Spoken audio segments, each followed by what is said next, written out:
아침 묵상에 오신 여러분들을 환영하고 축복합니다.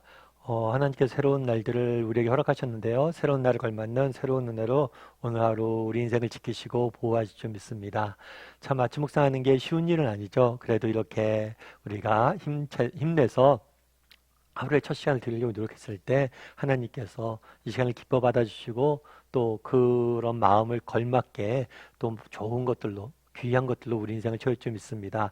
오늘은 모세를 부르시다라는 제목을 가지고 출애굽기 3장 1절부터 22절까지 말씀을 좀 더 살펴봤으면 좋겠습니다. 우리 5절 말씀 같이 한번 읽어볼까요? 하나님이 이르시되 이리로 가까이 오지 말라. 내가 선 곳은 거룩한 땅이니 내 발에서 신을 벗으라. 예, 하나님께서 호렙산에서 모세에게 나타납니다. 특별히 불타는 떨기나무의 모습으로 나타나시죠. 그런 다음에 하나님께서 말합니다. 이렇게 불탄 떨기나무가 있으니까 모세가 그 신기하잖아요. 나무가 불이 났어요. 불이 났는데 나무가 타지 않아요. 너무 신기해서 그 가까이 가니까 하나님께서 뭐라고 얘기한가요? 이리로 가까이 오지 마라. 왜요?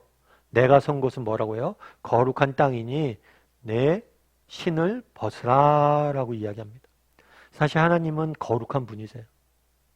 원래 인간은 하나님과 함께 지내도록 지음받은 존재예요. 그런데 인간이 범죄한 다음에 하나님으로부터 떠날 수밖에 없었습니다.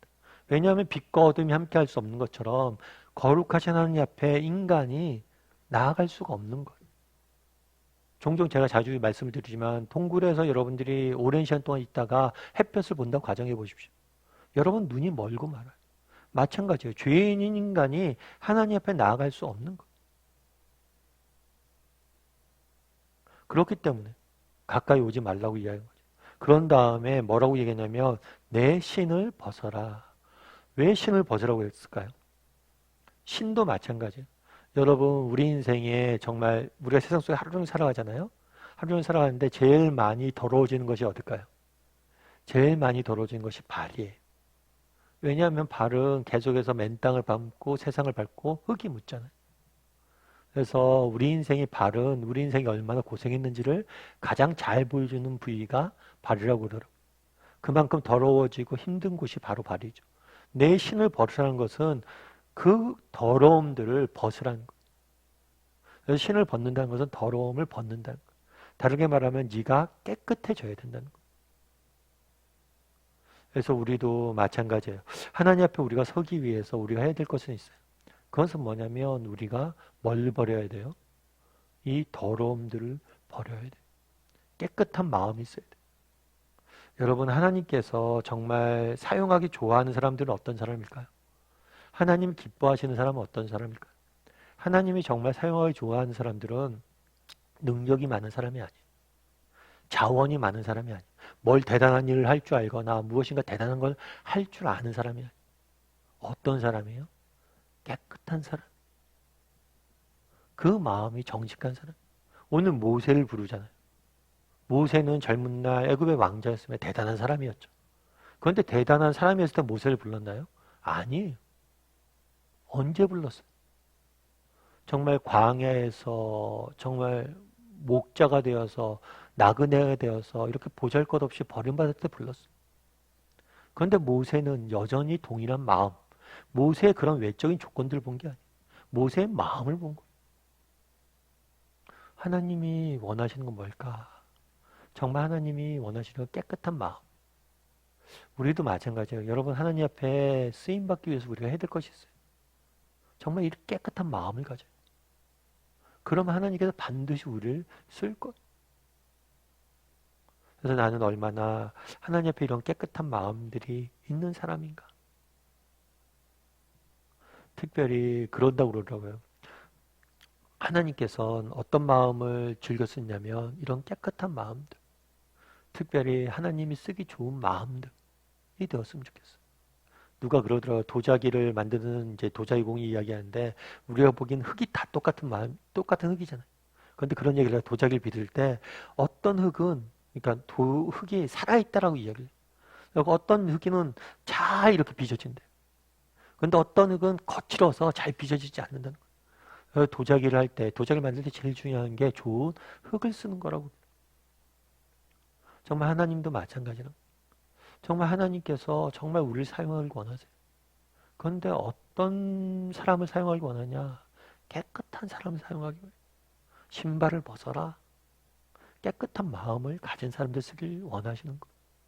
그럼 우리는 어떤가? 하나님 앞에 나는 얼마나 깨끗한 사람인가 돌아봤으면 좋겠어요. 그리고 깨끗한 마음을 가진 사람들이 되었으면 좋겠어요. 정직한 마음들을 가진 사람이 되었으면 좋겠어요. 그래서 하나님께서 우리를 사용하실 거예요. 그런 다음에 하나님께서 뭐라고 말씀하는지 12절 말씀 같이 한번 볼까요? 하나님이 이르시되 내가 반드시 너와 함께 있으리라. 내가 그 백성을 애굽에서 인도하여 낸 후에 너희가 이 산에서 하나님을 섬기리니 이것이 내가 너를 보낸 증거니라. 모세가 이야기를 합니다. 하나님 앞에 하나님께서 모세에게 가라. 네가 이스라엘 백성들을 구원해낼 것이다 라고 이야기를 해요. 그랬을 때 모세가 뭐라고 얘기하냐면 저는 안 됩니다. 내가 누구인데 갑니까? 분명히 모세는 뭘 지목하고 있는 거예요? 능력과 조건을 주목하고 있는 거예요. 나는 정말 목자고 버림받은 사람은 나그네입니다. 나는 못합니다. 그런데 하나님께서는 이런 것들을 보지 않아요. 그 마음을 봐요. 그럼 우리가 그런 생각을 할 수 있죠. 목사님 그래도 능력과 조건이 필요하지 않습니까? 마음만 갖고 됩니까? 오늘 본문에 뭐라고 그래요? 하나님이 이루시되 내가 반드시 너와 함께 할 것이다. 여러분 왜 마음이 중요해요? 능력은 하나님이 우리와 함께 하시면 하나님이 능력이 되기 때문이에요. 정말 하나님이 함께 하시기 좋은 마음이 있어야지만 하나님이 함께 할 수 있는 거죠. 그래서 마음이 중요한 거예요. 뿐만 아니라 그날에 모세는 두려움에 빠졌습니다. 내가 어떻게 이걸 할 수 있냐? 나 같은 무능한 사람이 그랬을 때 뭐라고 얘기해요? 내가 너와 함께 할 것이다. 내가 너와 함께 동행할 것이다. 말씀하신 거예요. 내가 너와 함께 할 것이다. 뭘 염려하냐는 거예요. 우리도 마찬가지. 정말 우리가 이 땅을 살다 보면 그런 생각이 들 수 있죠. 내가 누구이긴데. 모세가 정말 얘기했던 질문을 주세요. 내가 누구이긴데. 그런데 정말 하나님께서 원하는 것은 능력이 있고 좋은 조건에 있는 사람이 아니라 마음이 있는 사람을 정말 하나님을 바라고 하나님을 갈급해하고 하나님을 찾는 마음이 있는 사람을 원해요. 그리고 그 마음만 있으면 하나님 뭘 하실 거예요? 우리와 동행하실 거예요. 그리고 하나님이 우리와 동행하신다면 우리가 뭐 할 게 없어요? 두려워할 일이 없어요. 왜요? 그분이 저희와 함께 하시잖아요. 그래서 로버트 맥체인이라는 분은 이렇게 이야기합니다. 뭐라고 이야기하냐면 그리스도께서 나를 위해 옆방에서 기도하는 소리를 들을 수만 있다면 100만 명의 원수라도 두렵지 않다. 뭐라고 얘기해요? 그리스도께서 나를 위해 옆방에서 기도하는 소리를 들을 수만 있다면 100만 명의 원수라도 두렵지 않다. 저도 종종 말씀드리지만 저희 어머님이 참 어머님 하면 기억나는 모습이 있어요. 그건 뭐냐면 저희 어머님 하면 늘 기억나는 모습이 뭐냐면 제가 새벽에 뭐 물을 맞거나 뭐 물을 마시거나 화장실 갈 일이 있어서 깨면 늘 새벽 저기 거실 뒤쪽에서 기도하시는 어머님의 기도 소리를 듣곤 했거든요. 그래서 늘 어머님, 저희 어머님 하면 늘 기도하는 모습이 떠올려요. 그래서인지 몰라도 제가 뭐 여러 가지 문제가 있거나 어려움들이 있을 때 어머님한테 전화드려요. 여차합니다. 어머님 기도 좀 해주세요. 그래 알았다 내가 기도하마. 그런데 그 기도하마 목소리 이야기를 들으면 제 마음이 너무 편해지더라고요. 그래서 저도 기도하는 게 있어요. 누군가에게 정말 그런 사람이 되었으면 좋겠다. 제가 기도하겠습니다. 이 말 한마디가 정말 그에게 힘이 되는 사람이 됐으면 좋겠다라는 생각이 들더라고요. 늘 기도해요. 그걸 위해서. 근데 오늘 본문에 뭐라고 얘기해요? 그리스도께서 나를 위해서 옆방에서 기도하는 소리를 들을 수만 있다면 여러분 정말 하나님께서 우리를 위해서 기도하고 계셔. 예수님은 나와 동행하고 계셔. 그런데 우리의 문제는 뭐예요? 그 기도를 못 듣는 거예요. 그 동행한다는 사실을 모르는 거예요. 그걸 확신하지 못한다는 거예요. 하나님 우리와 함께 하신다면 우리가 두려워할 일이 뭐가 있어요? 우리가 염려할 일이 뭐가 있어요? 그런데 우리의 문제는 뭐예요? 하나님이 우리와 함께 하신다는 사실을 기억하지 못하는 거예요. 정말 성경에 나와 있는 가장 중요한 약속이자 축복은 뭐냐면 동행이에요. 동행. 여러분 하나님이 우리와 동행하실 겁니다. 이 사실을 믿으세요. 정말 이 사실을 확신했으면 좋겠어요.